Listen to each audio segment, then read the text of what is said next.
आज आपण इथे पाहणार आहोत पुरणपोळीचा पूर्ण स्वयंपाक, तो पण एकदम साध्या सोप्या पद्धतीने। तर मी इथे कुकरमध्येच डाळ शिजवून घेणार आहे। जर तुम्ही ह्या पद्धतीने पुरणपोळ्या बनवल्या ना तर तुमच्या पुरणपोळ्या अजिबात फुटणार नाही, एकदम टम्म फुगणाऱ्या अशा तुमच्या पुरणपोळ्या बनतील। तर चला सुरुवात करूया। तर सर्वात आधी इथे मी अर्धा किलो चण्याची डाळ घेतली आहे आणि ती कुकरमध्ये घातली आहे। तर ही डाळ स्वच्छ धुवून इथे आपण यात पाणी घालायचं आहे। तर मी इथे 2 तांबे पाणी घेतलं आहे। चवीप्रमाणे हळद आणि मीठ घेतलं आहे। त्यानंतर इथे गरजेप्रमाणे तेल घेतलं आहे। तर याला व्यवस्थित या पद्धतीने मिक्स करायचं आहे। त्यानंतर झाकण बंद करायचं आहे आणि गॅसवरती ठेवायचं आहे। तर इथे आपण 4 शिट्या फास्ट गॅसवरती द्यायचं आहे आणि 5वी शिटी बारीक गॅसवरती द्यायचं आहे। तर इथे पूर्णपणे 5 शिट्या द्यायच्या आहेत। त्यानंतर इथे पीठ मळायला घ्यायचं आहे। तर इथे चवीप्रमाणे हळद, चवीप्रमाणे मीठ आणि गरजेप्रमाणे तेल घ्यायचं आहे। त्यानंतर इथे गरजेप्रमाणे गव्हाचं पीठ, गरजेप्रमाणे मैद्याचं पीठ घ्यायचं आहे।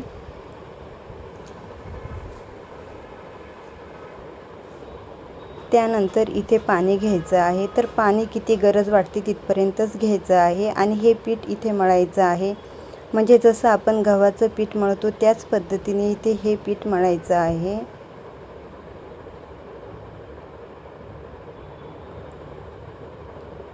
जर पीठ चिकट वाटलं तर त्यात अजून थोडंसं मैद्याचं पीठ किंवा गव्हाचं पीठ घ्यायचं आहे आणि हे पीठ इथे व्यवस्थित या पद्धतीने मळून घ्यायचं आहे। त्यानंतर इथे किती गरज वाटते तिथपर्यंत तेल घ्यायचं आहे आणि परत हे पीठ इथे व्यवस्थित मळून घ्यायचं आहे। तर इथे आपलं व्यवस्थित पीठ मळून झालं आहे। तर 10 मिनिटासाठी हे पीठ इथं भिजत ठेवायचं आहे। त्यानंतर इथे एक जायफळ घ्यायचं आहे आणि ही जायफळ इथे कुटून घ्यायची आहे या पद्धतीने।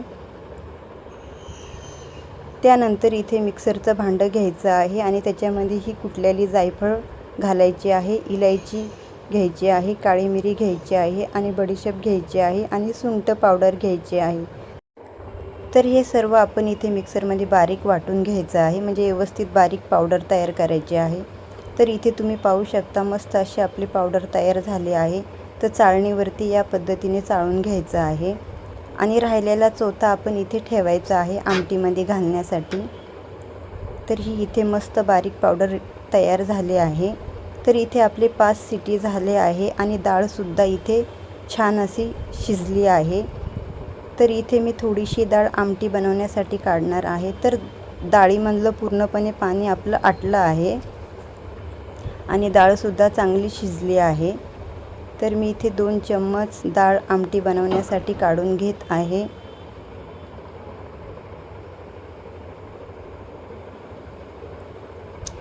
तर इथे ही डाळ व्यवस्थित या पद्धतीने फिरून घ्यायची आहे। त्यानंतर इथे आपण जे बारीक पावडर बनवलेली ती घालायची आहे।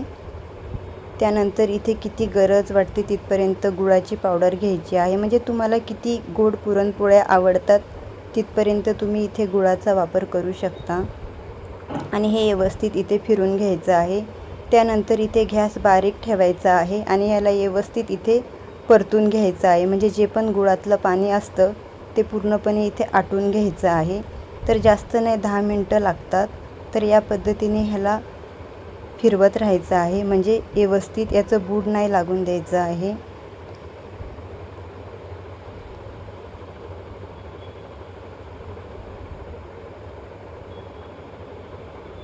तर तुम्ही इथे पाहू शकता गुळामधलं पाणी आपलं व्यवस्थित आटलं आहे। तर इथे गॅस बंद करायचा आहे आणि गरम गरमच पुरण इथे वाटायला घ्यायचं आहे, म्हणजे एक मोठं भांडं घ्यायचं आहे, त्याच्यावरती चाळण ठेवायचं आहे। त्यानंतर हे पुरण चाळणीवरती घालायचं आहे आणि या पद्धतीने चमच्याने हे पुरण इथे बारीक वाटून घ्यायचं आहे आणि गरम गरमच पुरण घ्यायचं आहे। तर तुम्ही इथे पाहू शकता आपलं मस्त असं पुरण बारीक झालं आहे। तर राहिलेलं पुरणसुद्धा आपण इथे याच पद्धतीने बारीक वाटून घ्यायचं आहे चाळणीवरती। त्यानंतर इथे एक कढई ठेवायची आहे, गरजेप्रमाणे तेल घ्यायचं आहे। तर मी इथे 2 बारीक चिरलेले कांदे घेतले आहेत। तर कांदा असा लांबसर मी इथे बारीक चिरून घेतला आहे। त्यानंतर इथे किती गरज वाटते तिथपर्यंत खोबरं घेतलं आहे, सुकं खोबरं। त्यानंतर इथे लसणाच्या पाकळ्या घेतल्या आहेत। त्यानंतर इथे सुक्या लाल मिरच्या घ्यायच्या आहेत आणि व्यवस्थित या पद्धतीने फिरवायचं आहे। त्यानंतर इथे हिरव्या मिरच्या घेतल्या आहेत। हिरवी मिरची, लाल मिरची तुम्हाला किती तिखट आवडतं तिथपर्यंतच तुम्ही इथे त्याचा वापर करा। तर हे सगळं सारण थंड झाल्यानंतर मिक्सरमध्ये घालायचं आहे। तर हा आपण चाळणीवर चाळलेला चौथा तो घालायचा आहे। त्यानंतर इथे कोथिंबीर स्वच्छ धुवून घालायची आहे आणि गरजेप्रमाणे पाणी घेऊन हे वाटण मिक्सरमध्ये बारीक करून घ्यायचं आहे। तर तुम्ही इथे पाहू शकता एकदम मस्त असं आपलं वाटण तयार झालं आहे। तर इथे आपण आमटीसाठी डाळ काढलेली त्याच्यामध्ये इथे 1 गल्लास पाणी घालायचं आहे आणि व्यवस्थित ही डाळ इथे फिरून घ्यायची आहे। त्यानंतर एक मोठ्या भांड्यात गरजेप्रमाणे तेल घ्यायचं आहे, चिमूटभर हिंग घ्यायची आहे आणि ठेचलेला लसूण घ्यायचा आहे।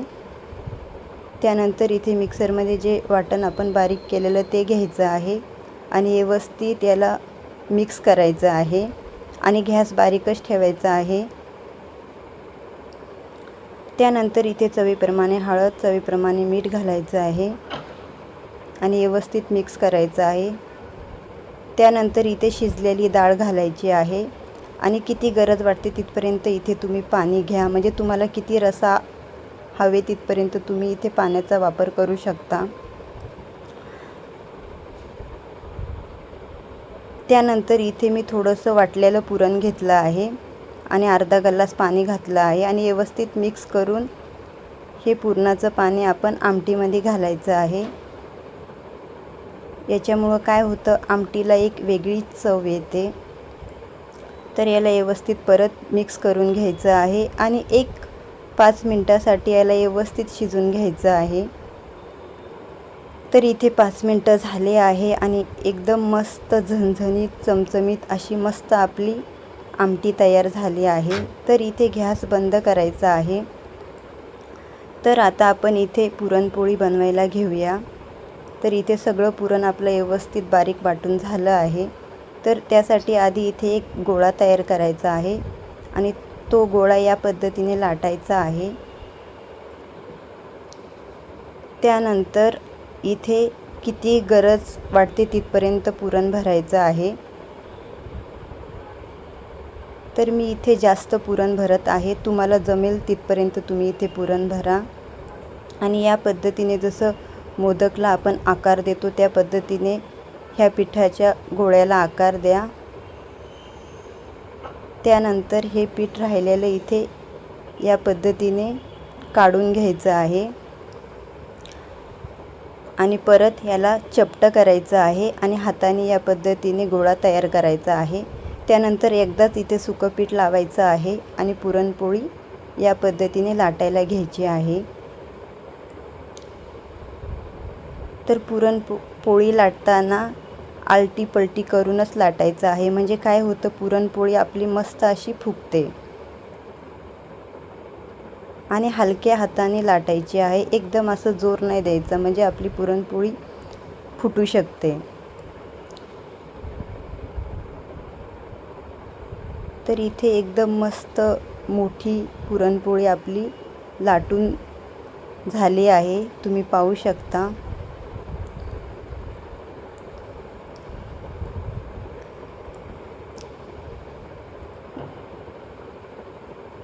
तर इथे पूर्णपणे आपली पुरणपोळी लाटून झाली आहे आणि तवासुद्धा आपला गरम झाला आहे। तर इथे गॅस बारीकच ठेवायचा आहे, कारण पुरणपोळी पातळ आहे तर लवकर जळू शकते, म्हणून गॅस बारीक ठेवायचा आहे। त्यानंतर लगेच ही पुरणपोळी पलटी करायची आहे आणि किती गरज वाटते तिथपर्यंत इथे तेल किंवा तूप तुम्ही लावू शकता। तर मी इथे तेल घेतलं आहे आणि पूर्णपणे तेल याप्रमाणे पोळीला लावायचं आहे। त्यानंतर इथे परत पोळी पलटी करायची आहे आणि परत पूर्णपणे पोळीला तेल लावायचं आहे।